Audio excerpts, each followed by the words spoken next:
Good evening. We're back again at John's Orgasmic Conscious Cooking. One day I'll be in your kitchen. Thank God for my sister Deborah. We're here for an adventure in consciousness and being you. And our sister Sarah Granetti is actually teaching this class. I'm cooking dinner. I love cooking dinner for my family. This is my extended Access Conscious family. And tonight's menu is going to be something that I'm taking to New Orleans tonight. We have, well, we'll do that later.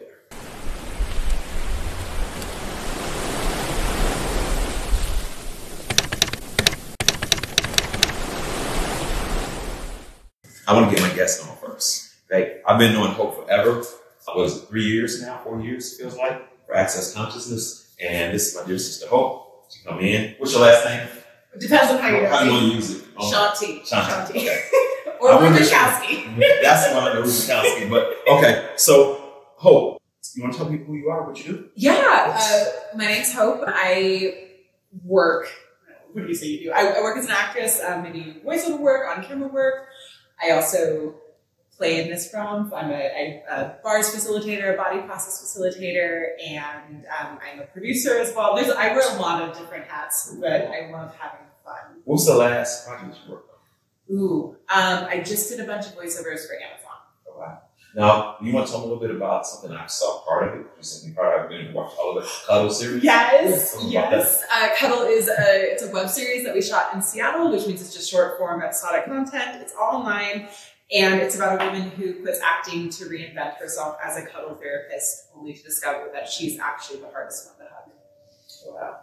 So where can they check that out? If you go to cuddletheseries.com and or if you go to YouTube and just type in Cuddle the Series, you'll be able to find it all. It's 5 episodes, about 40 minutes long in total, and it's really nice right now. It's one of those series that you'll laugh and maybe like cry a little bit, but in like the good way. You can cuddle vicariously through us. So if people check that out, please check it out. Come support my sister. So I guess to explain a little bit how I got here with this orgasmic conscious cooking. I love cooking. This is not the first time I'm eating my food. So I love doing it. And then what happened is that once I was listening to the creator of Access Conscious, Gary Douglas says, what would you do? What do you do easy that comes with you with no problem, like with each you with your eyes closed and you really enjoy doing it? Cooking is one of those things that I do. And I have this dream one day that someone out there will see this and decide to put this maybe on the Food Network. Because what would it be like to have consciousness on the Food Network? It's a plug. I know somebody might hear that. But the whole aspect about it, I ask my guests about why they choose consciousness. What does consciousness mean to them? Ooh. Okay. I'm like, sanity? So I started playing with Access Consciousness actually at a point in my life where I literally thought I was one of the worst people on the planet. Like bottom of the barrel, absolute most terrible people.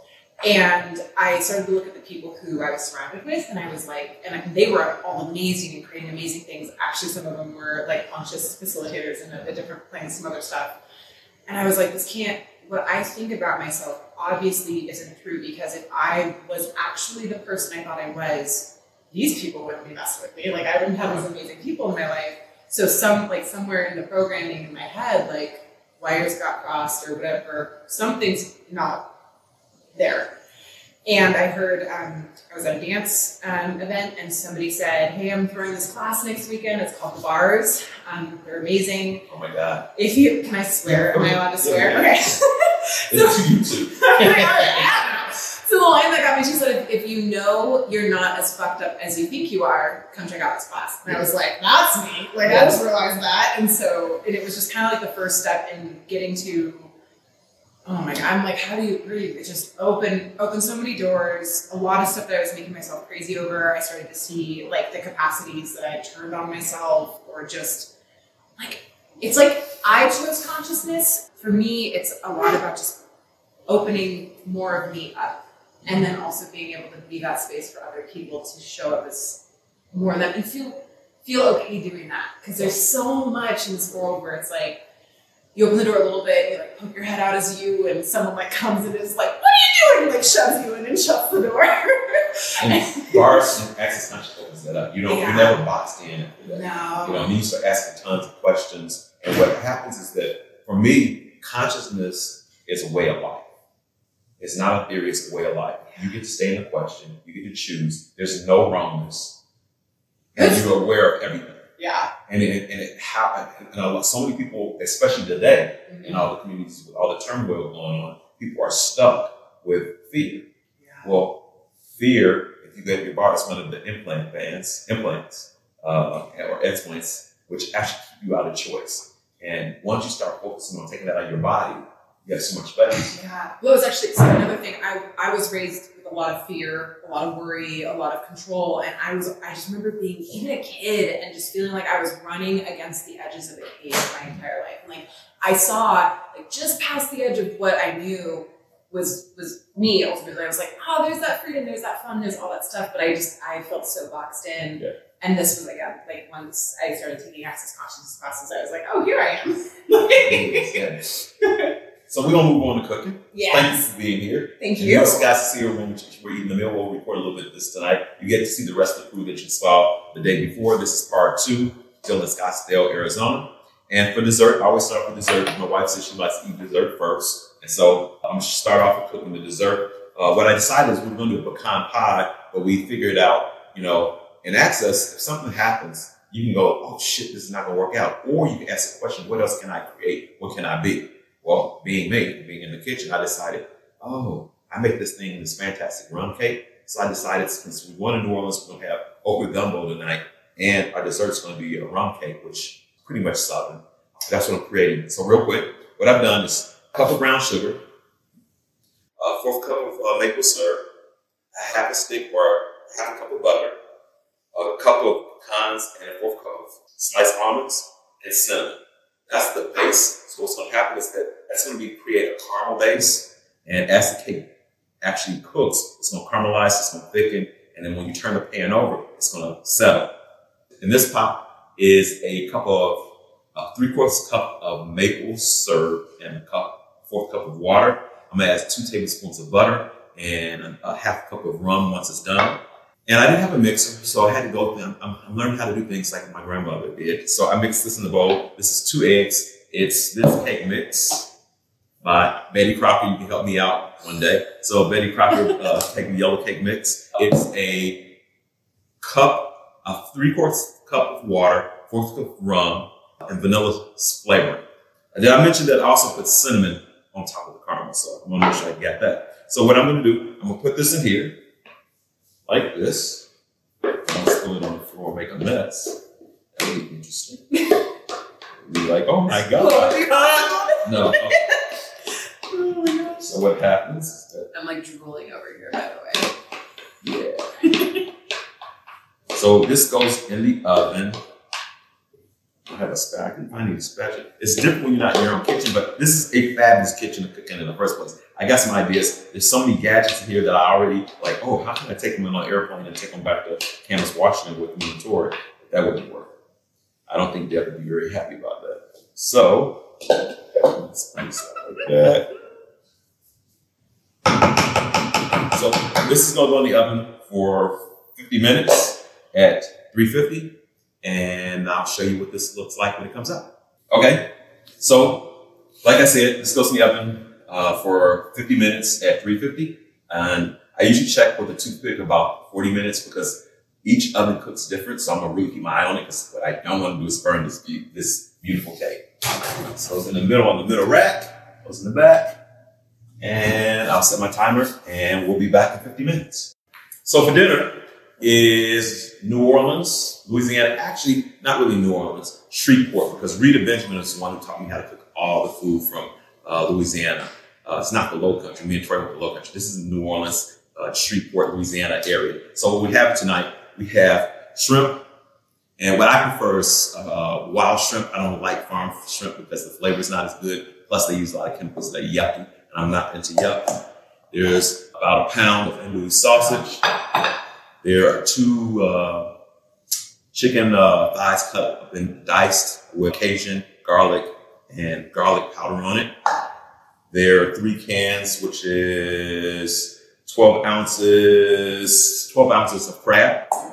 There is a pound of okra. There are 4 tomatoes cut up, 2 sticks of celery, 1 sweet onion, 5 garlic cloves, and a half a bell pepper, and 3 ears of corn. What's going to happen? I'm probably not going to show this tonight because I need to get these guys fed. Oh, and also what I did is I cooked 3 cups of rice, but the rice is a little bit different because what I usually do, I use what I have. It called it butter or oil, but since we're splurging a little bit on our diet, what I did is I took 2 tablespoons of bacon fat, salt, and it's going to give the rice a richer flavor.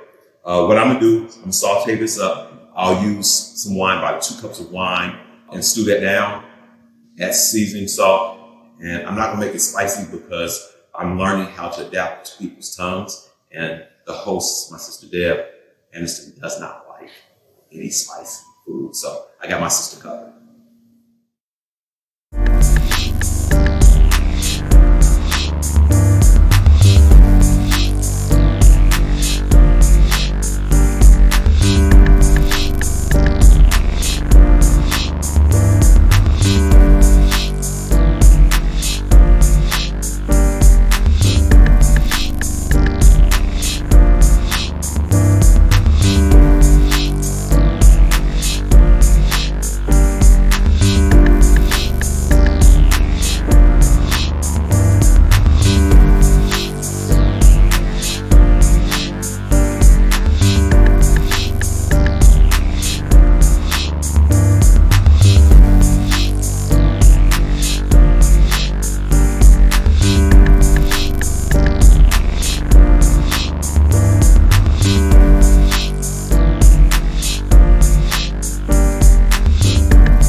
This is the serve for the rum cake. So what it is, like I said, it's cooked down, it's thickened a little bit. I'm going to continue to let it thicken.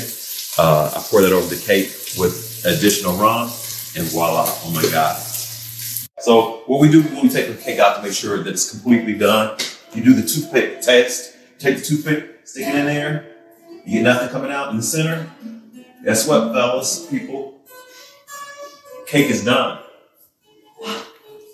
Turn this off. Put my FD mitts on. What's right here?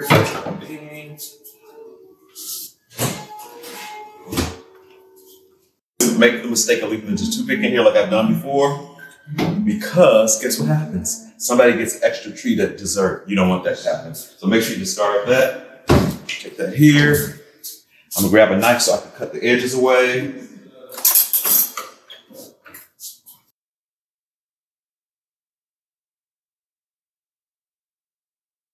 What we're gonna do, let's put this here. Yeah. So what we do is put the aluminum foil on it so we can catch all the juices. So I'm gonna take this mug off so I can do this mitt here. My mitt's back on.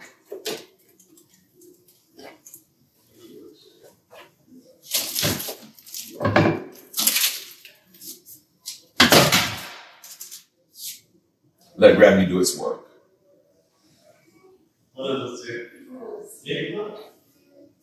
So this is the finished rum cake.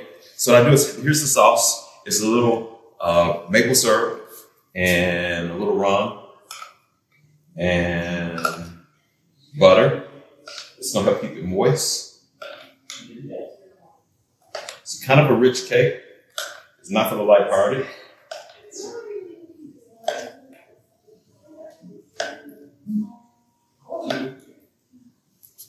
I made an additional more sauce than I needed. And this is I have half a cup of rum. Did you poke holes in that for the rum to soak in? Just when you pour the one that's hot, it goes right inside the cake. That should be much. Yeah. Voila, rum cake.